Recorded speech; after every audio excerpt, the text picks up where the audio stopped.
good evening if you're watching this on the replay. At those times, welcome to all audience members.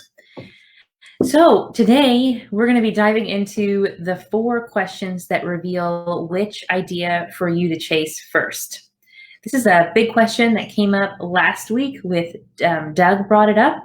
And so I'm going to wait a little bit until some people join us. I'm going to check my phone to make sure that we are streaming live in the group. Check. We're live. Awesome. Alrighty, so now I'm going to read you a little about Doug. He asked this question. He's feeling tied or pulled between different disciplines. And his question was, how do you choose which to create when you have multiple ideas over a variety of disciplines? And he's a photographer, he's a writer, and he's also very politically active. Let's see. Before layoff, he was a night editor at a hotel. And then he says, and we'll see if this hits home with us, and if this is covered in today's video, I think it's going to come up. I feel that all my life I have made excuses for doing multiple passions, and work has been the biggest excuse in that. Now, the bad habit of staying up all night leaves me sleeping during the day, and gathering the motivation to create is hard. Choosing one to focus would be good, but the other ideas along with the distraction of outside forces. So I think we all can relate a little to Doug in this, that sometimes we feel pulled in different directions with different ideas, not sure of which one to chase. So without further ado, I'm going to share my screen with you, and we will get started in today's video. As you come on, feel free to add. You're not going to see this when you come on, but as always, comments and questions are a definite must. So bring them on in the conversation. Let's see, I'm going to share my screen now. I'm going to dive into these. Okay, I'm going to hide this one. Thank you for your patience. Still learning, remove. Still learning, be live. All righty, can everyone hopefully see that? Fixing the hair, make sure it looks good. I have some bed hair this morning. I'm just going to have to ignore it. All right, so let's get into this. Making sure this is all working.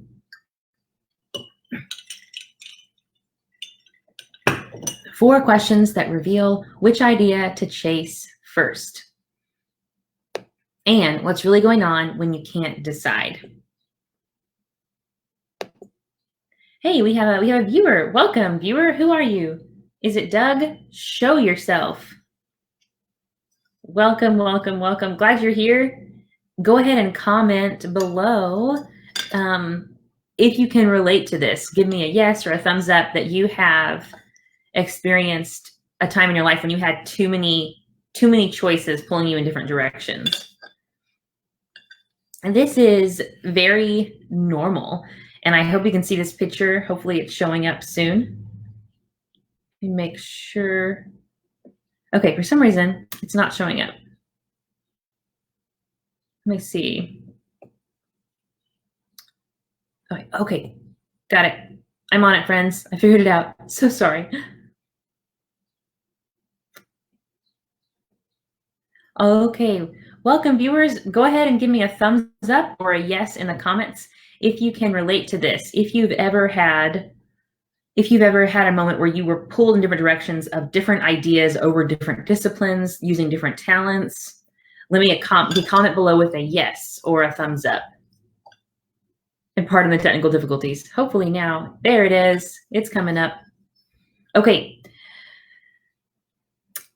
So I want to encourage you that this is very, very normal, especially for creatives. A lot of creative people who consider themselves creatives, and we can debate all day if that's a real thing or not, if everyone's a creative, or if There are just certain people that are creative, but people who to define themselves as creative or artistic, they really don't want to be tied down to a certain idea. They want to stay free as they follow as the art calls, as their art calls in lots of idea forms. So this is very common.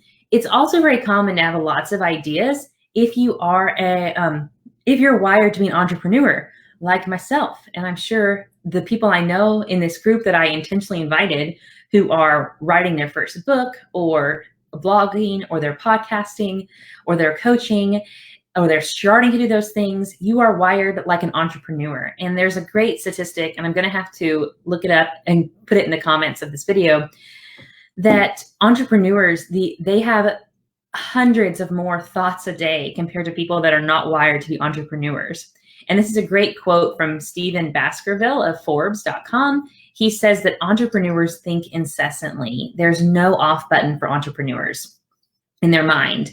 They are incessantly curious, opportunistic, and optimistic. They train their minds to problem solve every issue that crosses their path. Every person they meet is a potential resource, and every problem they encounter, they seek a solution. And in every change, they look for a new opportunity for potential. So I wanted to encourage you that if you feel, I have so many ideas, which one do I chase first, to be in, this is normal. And a lot of creatives feel this way, and a lot of entrepreneurs feel this way at times. So I wanted to first and foremost encourage you. I'm going to check out the comments. I'm going to pause.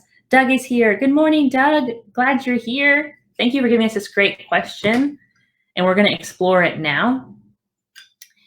So hopefully we feel encouraged that this is normal at times to feel this way.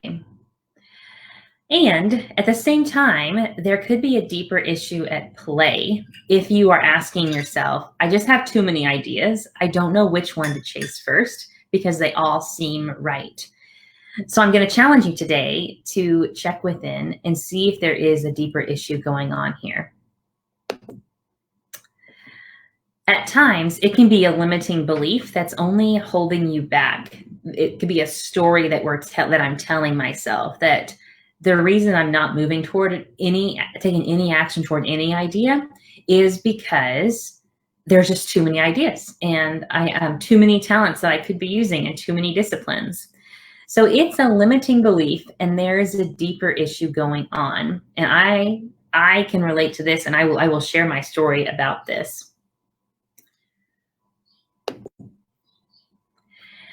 This takes us to our first of 4 questions in helping you to decipher which idea to chase first. Which idea to chase first?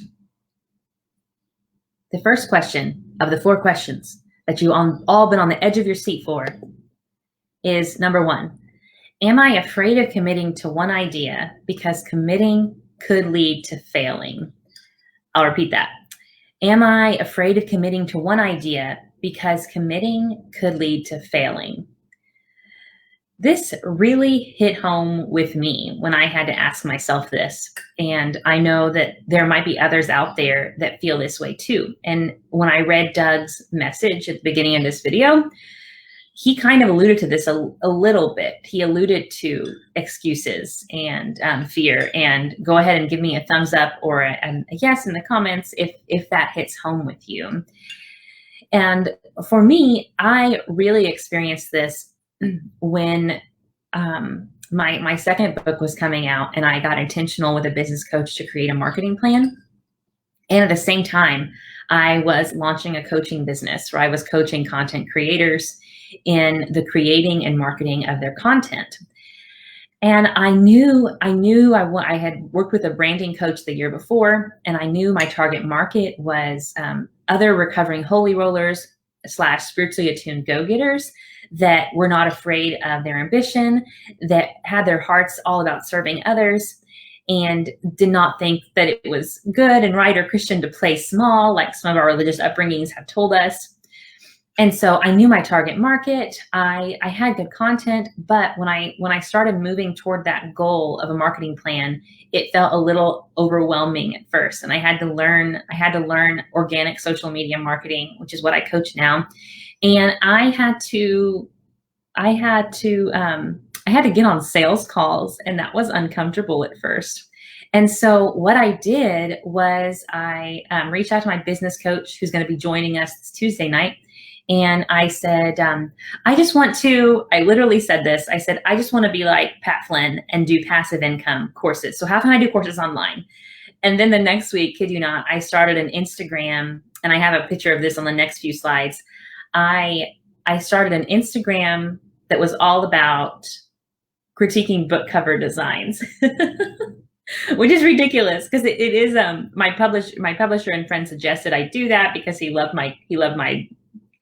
text each other constantly about bad or good book cover designs. So he said you should really make this a thing. Other people should see this.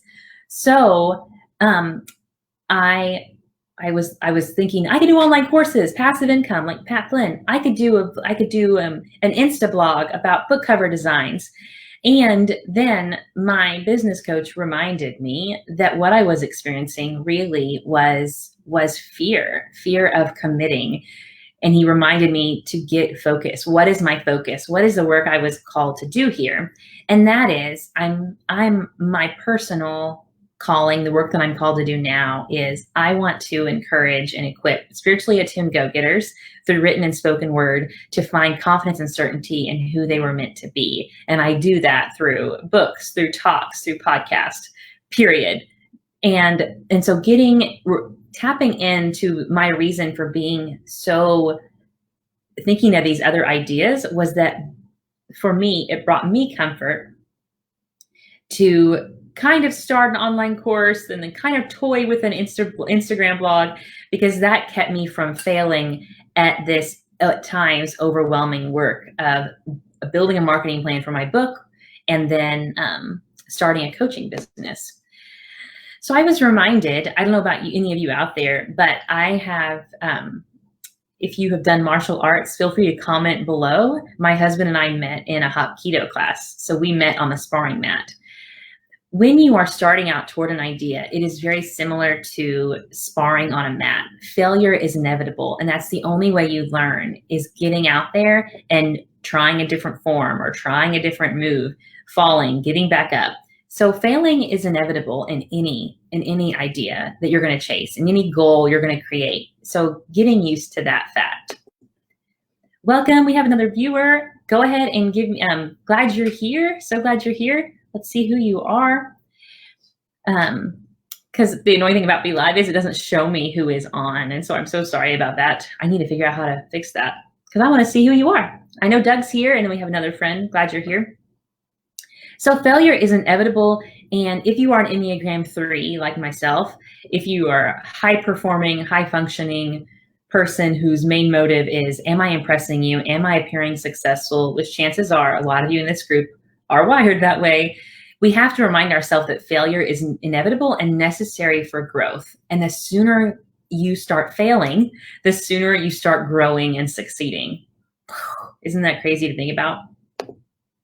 It's so scary. And owning your fear so it does not own you can help you to focus. And I put this little Instagram logo here to remind myself to tell you that story of that ridiculous out of my own fear, that ridiculous side project I started that was just me avoiding the discomfort of failing at my first sales calls, at failing at trying to build a marketing plan. And I owned my fear so it wouldn't own me. And with my business coach's help, we built a marketing plan for my second book that got it on the Amazon bestseller list.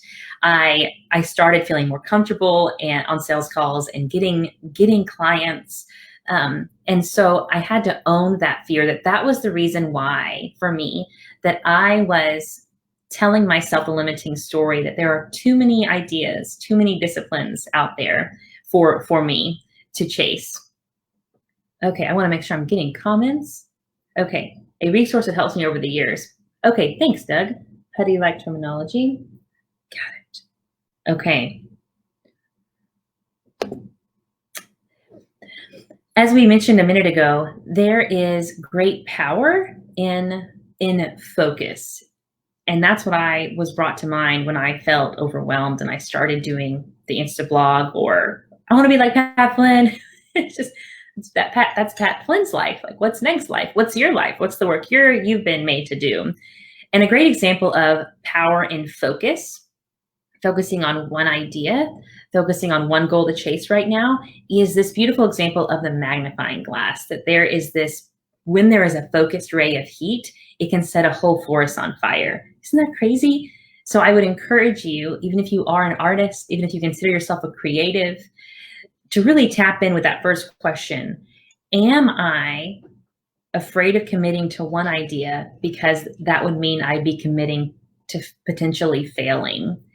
And asking yourself that, and letting that question guide you back to focusing on the work you were made to do in this season.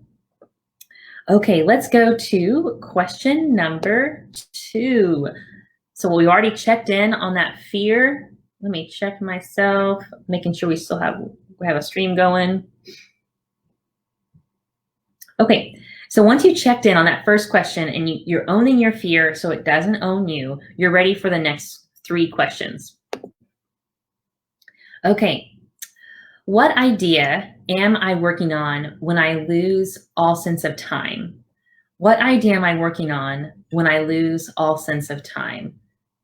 So this is amazing. Prepare to have your mind blown. I'm sure that whenever you're having, the saying, time flies when you're having fun, and it really does. And something amazing neurologically happens when we are in a place of deep presence, having great fun, in a place of deep joy.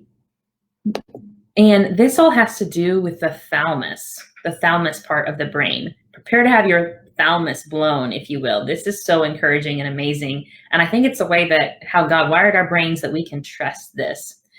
So the thalamus is this bottleneck in your brain, and all the conscious stuff, what you see, hear, smell, touch, feel, all those things, all the conscious stuff, motor sensory stuff, all that has to travel through this bottleneck, the thalamus, in your brain. And there's a limit of 126 bits per minute of that current that can go through the thalamus. This is why when you're ordering at Sonic and your child is talking your ear off in the back seat, it's really hard to focus because there's a limit of what can go through the thalamus, of what can go through that bottleneck of your conscious processing. Now, what's amazing, what researchers have found, is that when you are working on something that has a great amount of challenge, it's a great challenge to you with a balance of it's rewarding to you. When it's the right amount of challenge, and I spent so many years polishing this gift that I'm going to use to overcome this challenge, that it's rewarding too. When it's the right balance of challenge and rewarding, all of that cognitive processing is going through your thalamus, and there's no more conscious processing space available. And so you lose all track of time, and you, in a sense, become the task that you're working on. I want to make sure I explain this well, because it's such a beautiful, mind-blowing thing that occurs.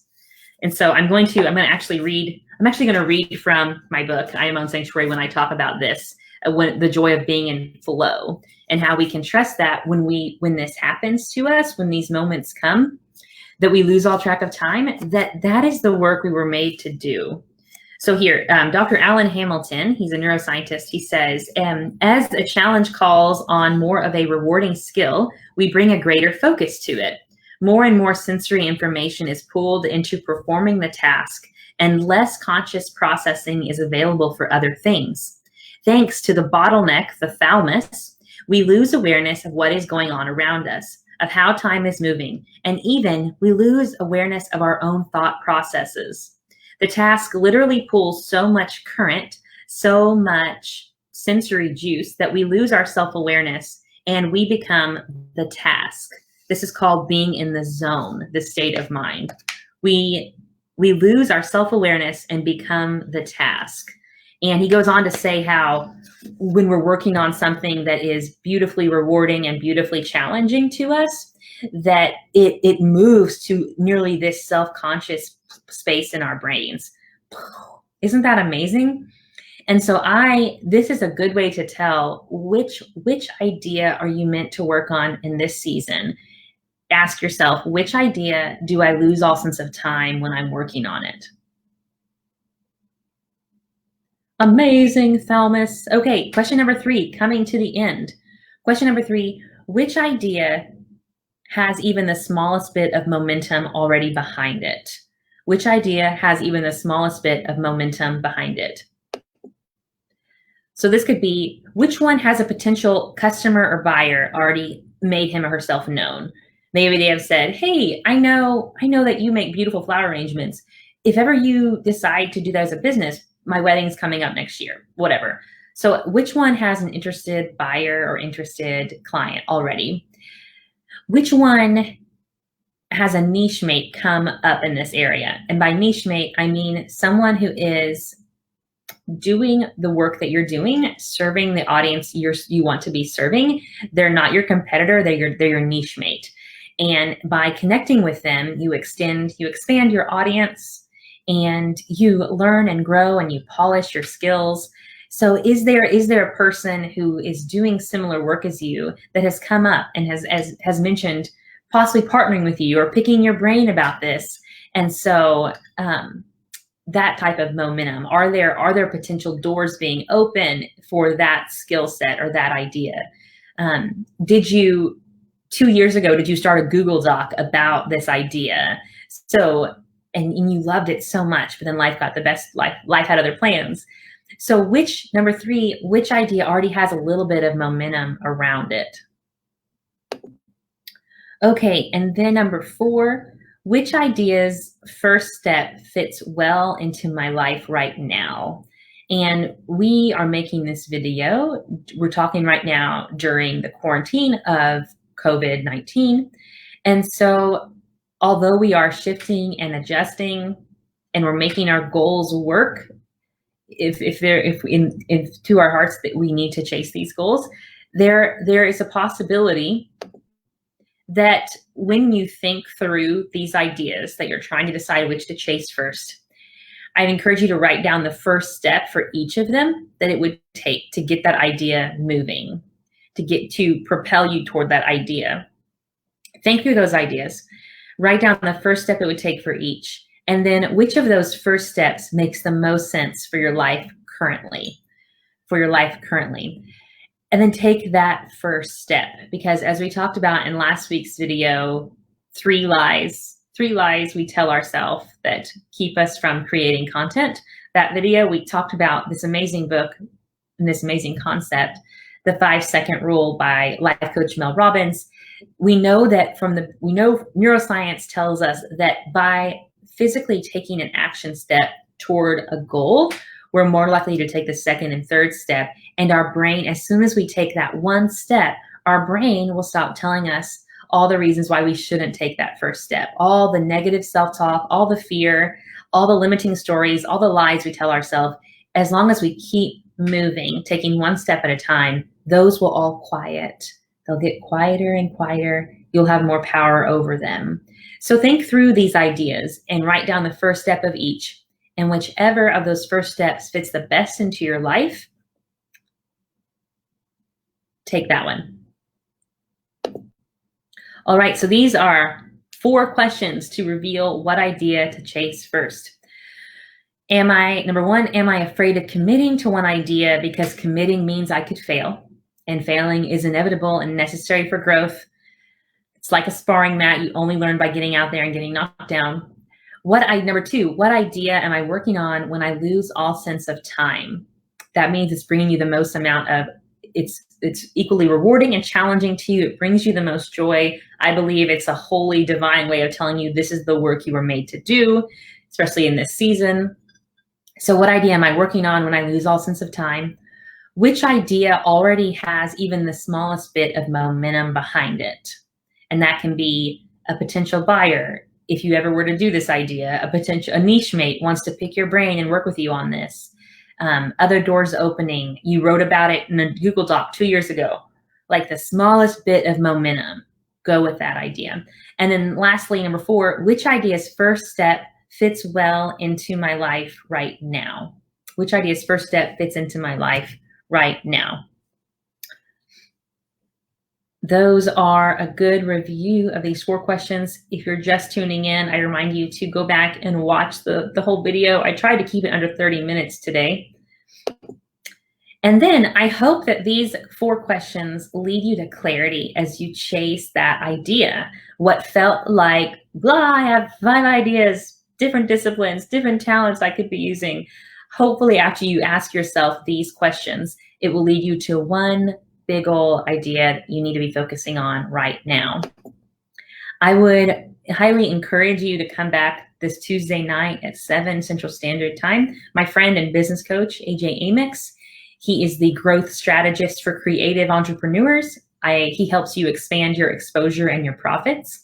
He's joining us live this Tuesday night at 7. We're going to talk about how slowing down to do shadow work speeds up your success. So bring your questions, bring your comments, and he will be here with us then. So Tuesday night, 7 Central Standard Time. And at any time, you can put your questions and comments in this video below in this group, and I will get back to them. And if there's any other way I can cheer you on or support you during this time as you are cultivating peace, patience, and productivity during quarantine, let me know, and I would be happy to help.